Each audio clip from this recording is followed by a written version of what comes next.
Hello friends, welcome to Bloom kitchen Tamil. நம்ம இந்த வீடியோவில் பார்க்க போகிற ரெசிபி காரப்பொரி, மசால் பொரின்னு சொல்லுவாங்க. இதை ரொம்ப டேஸ்ட்டாக கிறிஸ்பியாக வீட்லேயே சிம்பிளாக செஞ்சிடலாம். நம்ம வீட்லேயே இதை செய்கிறப்ப ரொம்ப ஹெல்த்தியாக இருக்கும். நமக்கு ஏற்ற மாதிரி ஃப்ளேவரை அட்ஜஸ்ட் பண்ணி செஞ்சுக்கலாம். நம்ம குழந்தைங்களுக்கு ஏற்ற மாதிரி காரம் கம்மியாக, நம்ம வீட்டில் இருக்கவங்களுக்கு கார்லிக் ரொம்ப பிடிக்குன்னா கார்லிக் சேர்த்து போட்டு அந்த மாதிரி செஞ்சுக்கலாம். ரொம்ப சிம்பிள் ப்ரிப்பரேஷன். குழந்தைங்க லைக் பண்ணி சாப்பிட்ற ஒரு ஸ்நாக்ஸ். குழந்தைங்களுக்கு ரொம்ப உடம்புக்கு நல்லது இந்த மாதிரி பொரி ஐட்டம்லாம் கொடுக்குறப்ப. இது எப்படி செய்யுதுன்னு பார்க்கலாம். இது செய்கிறதுக்கு நான் 100 கிராம் பொரி எடுத்திருக்கேன்.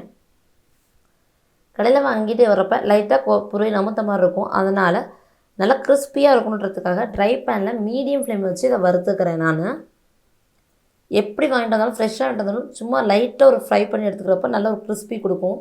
லைட்டாக 1 ஸ்பூன் ஆயில், தேங்காய் எண்ணெய் தான் யூஸ் பண்ணணும். இது யூஸ் பண்ணுறது ஃபுல்லாகவே தேங்காய் எண்ணெய். நல்லா வாசனை இருக்கும். தேங்காய் எண்ணெயில் பண்ணால் தான் காரப்பொரி அவ்வளோ நல்லாயிருக்கும். இங்கே பாருங்கள், நான் இது பண்ணுறேன். அப்படி லைட்டாக அமுக்கினாவே மாவாயிடணும். அந்தளவுக்கு கிறிஸ்பியாக இருக்கணும் பொரி.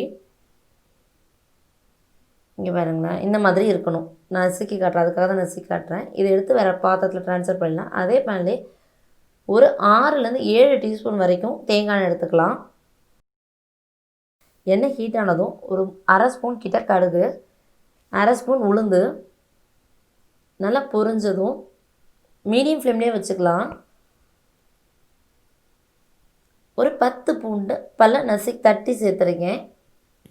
அது கொஞ்சம் கலர் சேஞ்ச் ஆகிற வரைக்கும் வெயிட் பண்ணலாம். அப்போ தான் நல்லா ஒரு கிறிஸ்பி இருக்கும். இந்த ஸ்டேஜ்லேயே ஒரு 10 மோர் மிளகாய் காரத்துக்காக. இது பொரியோடு சேர்ந்து சாப்பிட்றப்ப ரொம்ப நல்லாயிருக்கும். 1 கப் பொட்டுக்கடலை. இது எல்லாமே ஆயிலில் ஃப்ரை பண்ணுறப்ப நல்ல ஒரு கிறிஸ்பி கொடுக்கும். அதனால தான் கொஞ்சம் ஆயில் கூட எடுத்துக்கிறோம். நிலக்கடலையும் 1 கப்பு. இது நம்ம டேஸ்ட்டை பொறுத்து கூட கம்மி சேர்த்துக்கலாம். இது கரெக்டான அளவாக இருக்கும். கருவேப்பிலை கொஞ்சம். 100 கிராம் பொரிக்கு இது கரெக்டான அளவு. நமக்கு பருப்பு ரொம்ப பிடிக்குன்னா கூட கம்மி சேர்த்துக்கலாம். மஞ்சத்தூள் 1/4 ஸ்பூன், தனி மிளகாத்தூள் 1 ஸ்பூன், 1/2 ஸ்பூன் மல்லித்தூள். எல்லாத்தையும் நல்லா ஒரு சேர பருப்போட மீடியம் ஃப்ளேமில் வச்சுக்கும் போது பருப்பெல்லாம் கருக்காது, மசாலாவும் கருக்காது. கொஞ்சம் உப்பு ஆட் பண்ணிக்கலாம். நம்ம இவ்வளோ பருப்பு ஆட் பண்ணுறோம்ல, அதுக்காக. பொரியில் உப்பு டேஸ்ட் எப்போவுமே இருக்கும்.